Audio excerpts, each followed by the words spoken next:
Hey, Louisiana educator and musician Mickey Smith Jr. here, back at you. And if you recognize that sound, you've probably seen that movie, Jaws, right? Where you hear the shark, you know, and you think about sharks versus people. Sharks are like so good navigating in the water because they have this ability to operate in the water and oxygen and air not be an issue. But for you and me, if we dive into the pool, if we dive into the water, we're gonna have to come up for air pretty quick, right? Breathing is so important, not just in swimming. As you can see, my friend right here, I got his picture right here. He's a little worried. I'm so glad he came up above the water to shout or to scream or to breathe, right? Because we're not sharks. We can't operate under the water like they do, as well as they do. And then my man was like, just breathe, and swim faster, right? And swim faster. So look, guys, today with the music, I want to introduce you to something that can save your life, that can save your music life.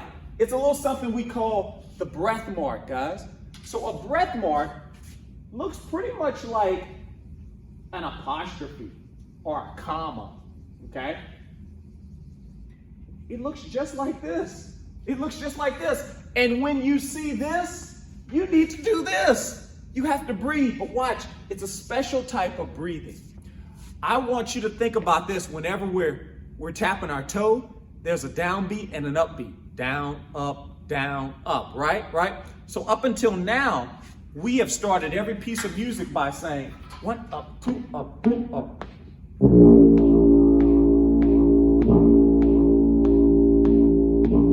And usually there's a rest. There's like a quarter note rest or a rest of some sort. And in that rest, we can do just that. We can breathe, we can better ourselves, we can prepare ourselves for the next note. But some pieces of music you're about to get to now won't have any rest. So now the question is, when do we breathe? Well, I want you to think of it like swimming. If my man right here, Bob, was swimming, and he took a breath underneath the water, would that be a smart thing to do? No. Because if you breathe under the water, if you breathe down, everybody say down. Yeah. If you breathe down, you're gonna drown, right? So I need us to make sure we breathe on the upbeat. So watch this. This is what it means. It's kind of like there was this really good swimmer named Michael Phelps. He swam in the Olympics a few years back and won like a bazillion medals. I think it was like 9 medals he won, right? So the whole world was amazed at this guy's ability to swim. And the thing was, he was so sneaky. You couldn't see when he would breathe. He would breathe, he'd be swimming. Did you catch that? Did you see how quick I did that breath? Watch it. He'd have his head down, he was swimming. Yeah, he did it in stride. He didn't miss a beat. That's why we told you have to move your feet with the room, with the boom. And by making sure that we're moving our feet, not only does it tell us what our rhythm is, what our counts are, our tempo, how fast or how slow to go, but it also gives us a beautiful cue, a beautiful invitation to breathe. See, I'm gonna breathe when my foot comes up, watch. And I don't miss the race. Have you ever seen those guys or ladies running the marathon and they hand them a cup of water, right? So a marathon's like almost 30 miles, okay, that they're running. They don't have time to stop. They can't run the marathon.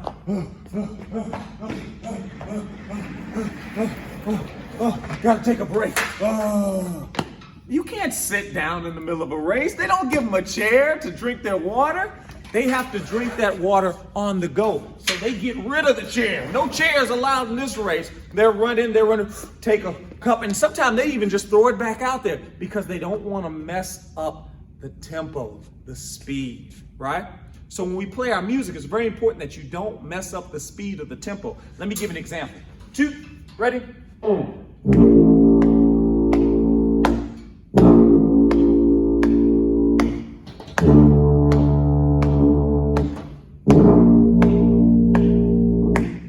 That's a whole lot different than doing this.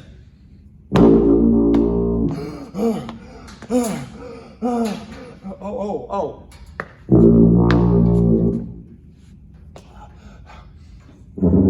If I do that, then the music's gonna pass me by, or the shark's gonna catch me, one of the two, I don't know. But what I wanna do is this, I wanna make sure that I keep it in rhythm and then I only breathe on the upbeat and I keep going. If I do that, then I can create the music that I'm looking to make.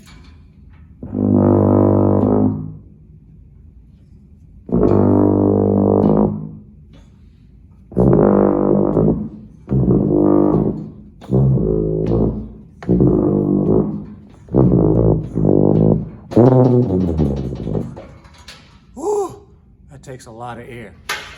But the good news is you've got that air, and I've got it too. We just got to know how to use it, guys. So do me a favor. Let's keep on going, guys. Whether you play a tuba or whether you play a flute, it doesn't matter.